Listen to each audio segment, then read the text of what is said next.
Hey everyone, welcome to your Self-Helpless snack. If you'd like to submit a question for me to respond to on an upcoming mini episode, you can do so at patreon.com/selfhelpless. All right, here is the question from one of our wonderful subscribers. It says, I appreciate the different hacks shared on the podcast around productivity and other things, or hot tips, as you like to call them. Yes, yes, I do. I'm an artist and musician, but I also have a day job and was wondering how you personally organize your calendar slash schedule slash planner as someone with more than one stream of revenue or creative outlet, but also while keeping track of personal appointments, to-dos, self-care, etc. It's overwhelming. Yes, I hear you. Okay, so how do I organize my calendar as a multi-hyphenate basically? This is such a great question and it's a big one because I find that my calendar can either ground me or make me incredibly anxious depending on how it's set up and what kind of systems I have around it. And I know this calendar planner stuff can really be a big pain point for entrepreneurs and artists and multi hyphenates.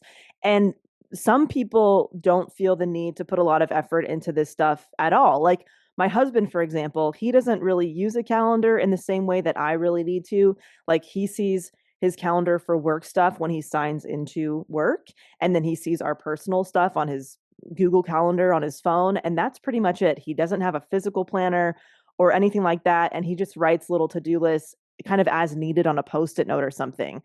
But I, on the other hand, absolutely need a physical planner and some other things in order to function in my day to day. So, first thing I want to mention is the way that I organize my calendar has changed a lot through the years. I probably change something or reevaluate at least once a year or more. It really just depends on the circumstance I'm in and how things are changing. And I always reflect that with my planner. So I'll share some things that have helped me overall keep things organized in this area, some hot tips, if you will. I'll also kind of share my work responsibilities, and then I will explain how I use my calendar currently for each week. So, a few things that have helped me overall. Number one, I used to have one of those very large planners, like I think 8.5 by 11 size planners. And now I purposely use a small one, something basically a quarter of that size now. And I do this because it forces me to prioritize what I write on this thing. The big one that I used to use just had way too much space. And I filled that shit right up. So if you struggle with overworking or perfectionism, you're somebody with an endless to-do list, that kind of thing, you might want to try restricting the amount of space you actually give yourself for your day and week. The next thing, I use a pencil on my planner instead of a pen. I know I've mentioned this on the podcast before, but I am forever indebted to one of our wonderful listeners for sharing this tip with us years ago, because I used to use pen and just looking at things that have been crossed off or moved around. When I wanted to change stuff on my planner, it was just so visually stressful to look at. Pencil is just the best. I erase things as needed. I move things to different days. You'd never know it was there by looking at it. And kind of on a little woo-woo note, I mean, it's also kind of a symbolic thing, I think, in a way, because it actually reminds me that things truly are flexible and tasks can be moved and rearranged. And I think that's just a nice reminder to have if you are somebody like me who kind of has struggled with like, overworking, overachieving, that type of thing. Because when I used to use a pen, it felt a little too set in stone when I would write something down, and it kind of added to this feeling of failing. I felt like I was failing if I had to cross it out and move it somewhere else or something. Because you could just always see the crossed out thing that you either didn't do or didn't get to, or, had to postpone. And for me back then, it just kind of contributed to this feeling of feeling like a failure, feeling behind, even though pretty much most things on my calendar at that point were self-imposed deadlines and stuff like that. Anyway, love my mechanical pencils, highly recommend if you have not made the switch. The third thing is I used to try to include my to-do list on my planner somewhere. Now I do not have my random to-do list anywhere near my planner. I don't see it. I don't want to see it. I keep it on my phone. So any to-dos or projects that are not time sensitive, I just keep on my phone. So it just doesn't stress me out looking at it. And then in my free time, if I feel like it, I will look at that list and see, what I feel like getting done. But it's only if I feel like I have space for something and I'm excited about maybe doing a little project or something like that. Okay, so moving on to how I schedule things. So the tools that I use, I have a small physical planner, like I mentioned, and then I use my Google Calendar as well. So those are the two things that I use: my physical planner and my digital, planner. Basically, I plug things into both, so I always have a backup. I do this because I don't bring my physical planner with me anywhere, so I will plug things into my digital calendar when I'm out and about and I need to write something down. And then I always reference it and plug it into my physical planner later. And what I usually do is that every Friday, I kind of look at my planner and digital calendar and just look at the week ahead. I write things down. I make sure everything is kind of plugged in. And then I also just look daily. When I wrap up my work day, I'm looking at, the next day just to make sure I hadn't missed anything. Of course, I fill things in last minute or I might book something last minute. So I check it daily as well. But that's kind of the overall those are the overall tools that I use. Also, this year, I purposely got a planner that has a little habit tracker below the kind of the weekend section on my planner, where you can write in the habit that you're working on. And there's a spot for little check marks Monday through Sunday to see, how often you're doing it, that kind of stuff. This is something that I really wanted, and it's the only kind of little to-do list I like seeing right now on my planner because it really helps me prioritize self-care, but it's kind of hidden. It's not something that I can see unless I'm kind of wrapping up my week. I do like being able to cross things off and basically show myself that I've been taking good care of myself. So some of the things that I have on there that I'm trying to do daily, it's not perfect, but I have, take a walk, meditate, stretch. And then sometimes I put a little bonus one on there, like journal. If I feel like it's a period of time where I really need to get my thoughts on paper, that might come in. So anyway, that's the only kind of little to-do list that I kind of like having. So the way that I set my calendar up. So as a podcaster and writer, I have three revenue streams or jobs right now. So three areas of focus that need to be reflected without losing my marbles. Okay. So number one is this podcast. Number two, I have a book called Mocktails that's available for pre-order, but I'm also currently in process for the next book. And then number three, I'm a creative writer for a nonprofit a few hours a day where I write scripts and slogans and things like that. So the way that I look at my overall schedule, it feels like I basically have three part-time jobs that almost make up the hours of having a conventional 9 to 5 job. I usually work less than the typical 40 hours plus a week, but that's a snapshot of my work responsibilities. So I currently cut my calendar in half. This is the most helpful thing that I can do for myself. I literally draw a line down each day, Monday through Friday. And on the left side, I have my podcast to dos. So this is where any recordings go, tasks, meetings, just anything podcast related goes on the left. And I do podcast stuff in the mornings. I have found that this time frame works really well for myself, but also my guests. People tend to like to record between a certain time frame. I would say around between 10 a.m. to 1 p.m. is what I have found to work the best. So that's why I purposely have it on the left-hand side because that's the stuff I get done first. And then on the right side, I have the writing to-dos for my work with the nonprofit. It's a lot of different writing projects. So that's what my to-do list looks like over there. And I do this work in the afternoons, which works really well because it gives me a chance to sign in at the end of their workday and see all the emails and tasks that have come in for me. And I'm able to tie up loose ends before the end of the organization's workday, basically. So I have kind of strategically laid out my day like that to try to leverage what I think has been the most effective.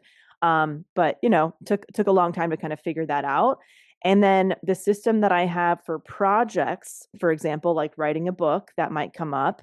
I started this recently because I just had to. What I was doing was not working, which I'll tell you about. But basically, what I do now is on Wednesdays, I focus on one project before I do my afternoon writing. So I try not to do any podcast stuff on Wednesdays. And this is where I might do a majority of the writing for a book or a book proposal or maybe some promotional items, or this is the time where I might punch up a script for somebody or something like that. So this is the projects category that kind of changes week to week.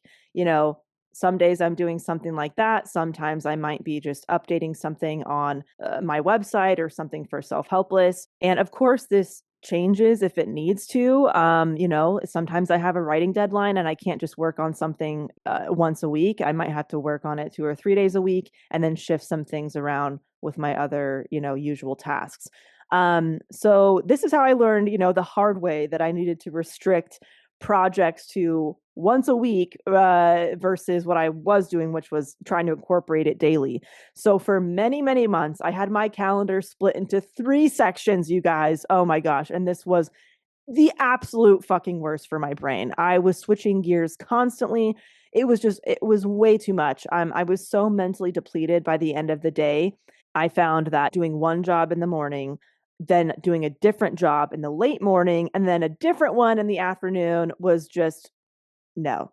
I was so mentally depleted by the end of every single workday. So I really had to restrict the book and other projects to once a week in that slot. And it has worked so much better for me that I can really approach my days knowing that I only have 2 things I'm focusing on that day, 2 categories. Oh, and by the way, I do like to have titles for my sections on my calendar. So I might have my podcasting section or pod or publishing or book. So if you want to try something like this and you need a little heading, I absolutely need that, because without it, I'm just staring at a bunch of to-dos and then I have to remind myself which to-do is for what thing. And I would rather just have that little heading there. So that's the gist of how I try to keep things simple for the work that is kind of a constant in my life during each week versus how I incorporate the special projects as needed. And again, this is always evolving, but right now this is what helps me kind of stay focused versus feeling all over the place. And my planner has looked a million different ways over the years. When I had a more conventional day job, I worked on projects during my lunch breaks or on the weekends. When I was a full-time business owner, my schedule was really built around postal pickups and schedules and things like that. When I had physical product that I had to ship out every week. When I did a lot of consulting work, I did most of my work Tuesday, Wednesdays, and Thursdays.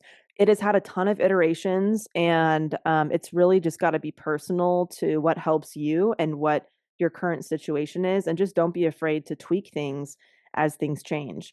I'll also share some things that I used to do and why I've changed things up, if that's helpful in case you find yourself in a similar position and want some ideas. So I used to section my calendar with 2 categories as well, and it was things that actually like need to get done versus things that would be nice to get done. So on the left hand side were things that actually had a real deadline, like an appointment or a meeting or something. And then on the right side, it was like my would be nice category, tasks around the house, things like that, things that didn't really have a true deadline. This really worked well for me when I kind of had one main job as a focus, but it does not work well when I have more than one job that I need to tend to kind of equally.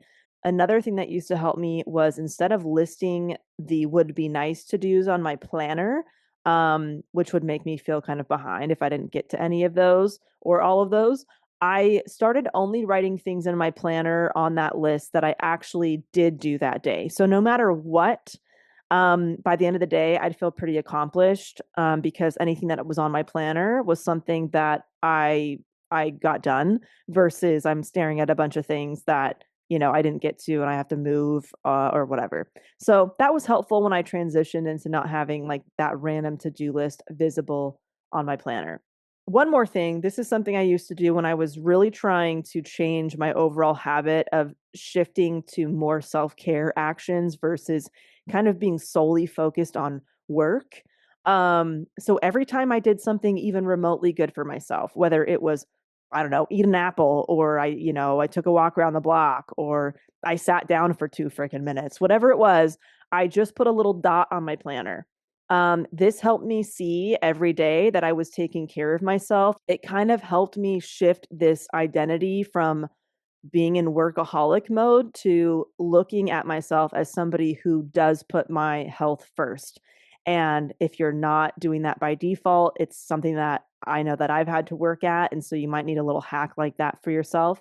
So there's just so many things that you can do to help simplify and, prioritize the things that are important to you and reflect that in your current calendar or schedule. So I hope this was helpful to you in some way and that you take some time, if you need to do a little quick audit on what your planner and systems currently look like, see if there's anything that needs to shift, maybe something is not working, or maybe you just want to do an experiment or test something out for a day or a week or something. Just do what makes sense for your work, your needs, and how your brain works. I know that I've often been a little embarrassed for somebody to find my planner because somebody who doesn't know what's going on might think, what the fuck is all of this, right? But if it works for me, it works for me. So just kind of put that self-judgment aside as well. And if you have some weird stuff that helps you, who cares, right? All right, everybody. If you have a question for me that you'd like to send in for an upcoming mini episode, you can submit that at patreon.com/selfhelpless.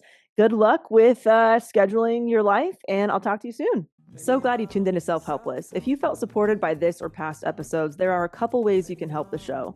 Feel free to share it with a friend who may enjoy the variety of discussions we have here. Also, you can become a monthly or annual supporter of the podcast on Patreon at patreon.com/selfhelpless. That's where you can pitch and vote on topics, submit questions for special guests, or be a silent supporter and not participate in any of that. 100% of Patreon and merch proceeds go directly to operating expenses that not only keep the show going through thick and thin, but also keeps it accessible to all with minimal ads. If you want to show a little extra lovin', you can leave an Apple Podcast review or send an email to share how Self-Helpless has impacted you. All of this info and more goodies can be found at selfhelplesspodcast.com. All right. Love you big time, and thank you so much.